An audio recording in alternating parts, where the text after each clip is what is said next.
This is Joko Widodo's most ambitious projects. Moving Indonesia's capital from Jakarta to a remote location. 1,200 kilometers from Java to East Kalimantan on Borneo Island. Indonesia plans to move its capital from Jakarta to Nusantara and hold its Independence Day celebration in the new capital by August 17 next year, but with environmental and social concerns plaguing construction. And just 1 year after Nusantara's inauguration, will Indonesia's new capital be ready? We do hope that by 17th of August 2024, we're going to have some sort of like an ecosystem that consisting of the palace, you can see the palace right there, and then a couple of ministerial offices. Not only that one, not only offices for the government, but also what we call the amenities or the facilities for those who would like to move here as the pioneer. So that consisting of, for example, education facilities, hospital, even mall, for example. And it's not big, but it's enough for ecosystem to show that yes, this is the first step of the next step that we are going to undertake. With more than 17,000 islands, Indonesia is the largest archipelagic nation on Earth.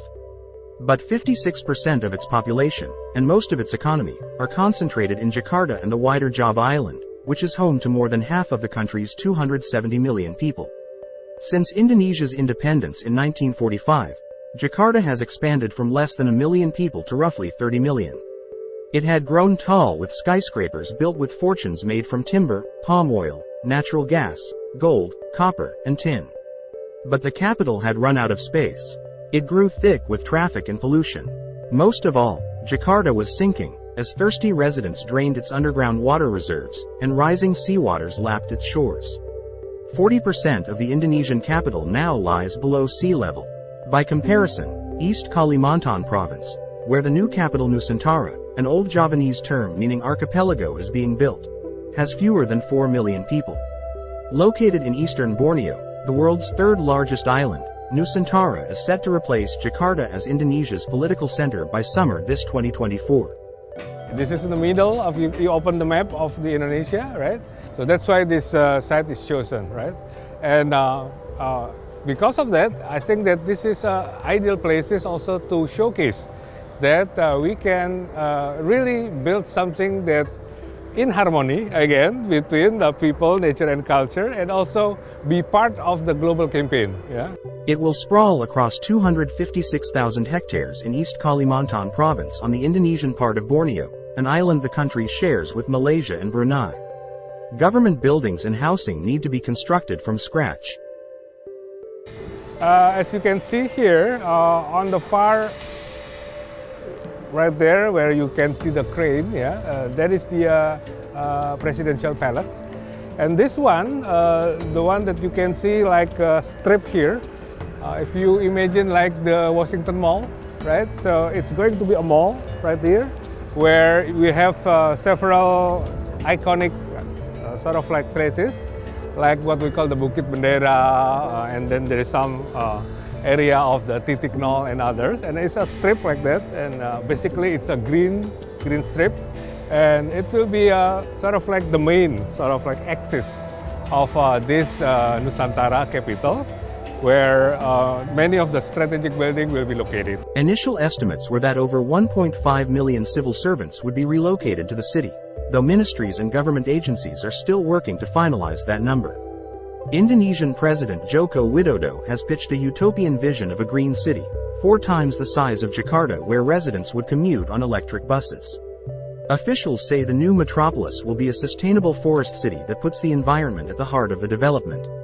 According to Indonesia's Minister for Public Works and Housing, in February, the city's infrastructure is 14% completed. Some 7,000 construction workers are clearing, plowing, and building the first phases of the site. Worker dormitories, basic roads, and a helipad are already being used. Construction of key buildings, such as the Presidential Palace, is expected to be completed by summer next year. The city is expected to be inaugurated on the 17th of August 2024 to coincide with Indonesia's Independence Day. New capital authorities said that the final stages of the city, however, likely won't be completed until 2045, marking the nation's centennial anniversary. Plans for the new capital, about twice the size of New York City and 4 times that of Jakarta, are ambitious. Officials tout the creation of a futuristic green city centered on forests, parks, and food production that utilizes renewable energy resources, smart waste management, and green buildings. Digital renderings shared by the government show a city surrounded by forest, with people walking on tree-lined sidewalks. Buildings with plant-covered rooftops are surrounded by walking paths, ponds, clean creeks, and lush forests. The government has said it's working to be considerate of the environment. Signs of a more conscious approach to construction are visible. Patches of trees remain fenced off to protect them from machinery. A plant nursery has already started, for the replanting process officials promise, and an industrial forest surrounds the site. They say they aim for the city to be carbon neutral by 2045 and for 65% of it to be reforested. But with construction set to ramp up this year, environmentalists have cause for concern. Indonesia is to allocate $2.7 billion to the construction of its new capital city in its 2024 budget, and the presidential office, and a dozen apartment blocks for workers, should be completed next year. The Southeast Asian nation announced in 2019 that it would build a new capital, Nusantara, on Borneo Island, replacing an overcrowded and sinking Jakarta. The new city is expected to cost a total of $32 billion by the time it is completed in 2045. The government will in September start building housing for about 16,000 civil servants, military, and police officers, who are due to move in next year, according to the Public Works and Housing Minister. The government plans to complete 12 of 47 apartment blocks by July next year, a month before the government will hold its first Independence Day flag ceremony in the new capital. Indonesian President Joko Widodo has expressed optimism that his country will be able to celebrate next year's August 17 Independence Day celebration in the new capital, Nusantara. Construction is underway to relocate the Indonesian capital from Jakarta to a site on Kalimantan Island about 2,000 kilometers away. The megacity of Jakarta has for years struggled with traffic congestion and air pollution. 2 hours' drive from the island's Balikpapan city, the sweeping green expanse of Nusantara's Point Zero reveals the scale of the new capital's potential impact on this biodiverse area.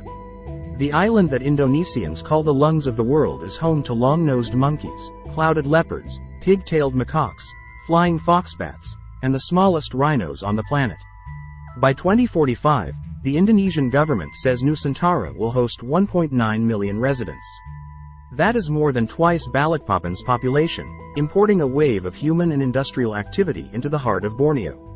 Environmentalists warn that building a capital city in this prehistoric location would accelerate deforestation in one of the world's largest and oldest stretches of tropical rainforest, threatening the habitat of endangered species. Indigenous communities who have been living in the area for generations could also be displaced. Forest Watch Indonesia, an Indonesian non-governmental organization that monitors forestry issues, warned in a November 2022 report that most of the forested areas in the new capital are production forests.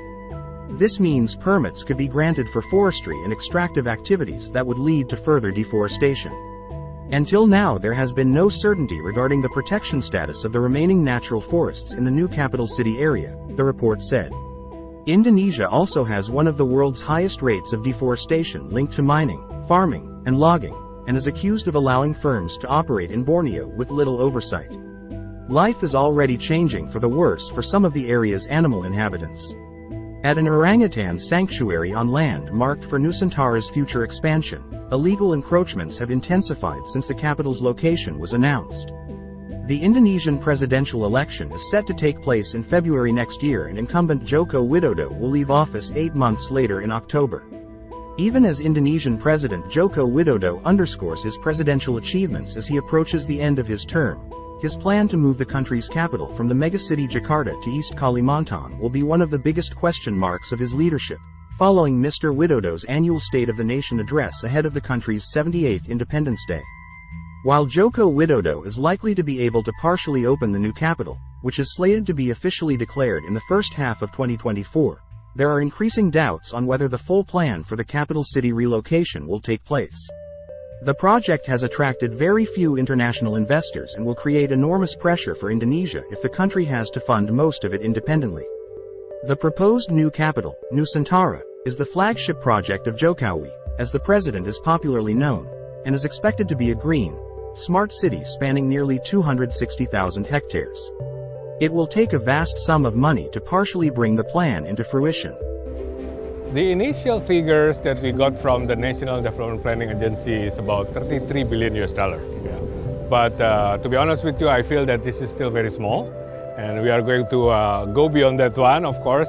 And we are going to use more on the cooperation or public-private partnership or private finance initiative, because we want also the private sector be part of this development process.